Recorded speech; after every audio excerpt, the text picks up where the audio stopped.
Napakagandang clover set para sa mga only natin. Ito ay necklace, bracelet at earrings.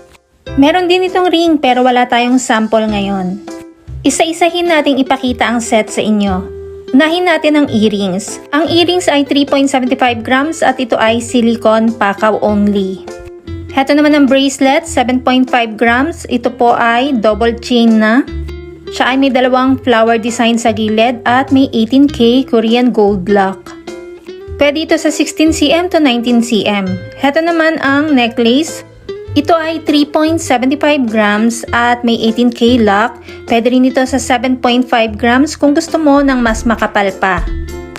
At tulad na nabanggit ko kanina, meron din itong ring. Pwede rin po ito sa ring na 3.75 grams. Kung nagustuhan mo ito, magtanong lang ng updated price sa Mabenta kay R Jewelry or kay Michelle Yu.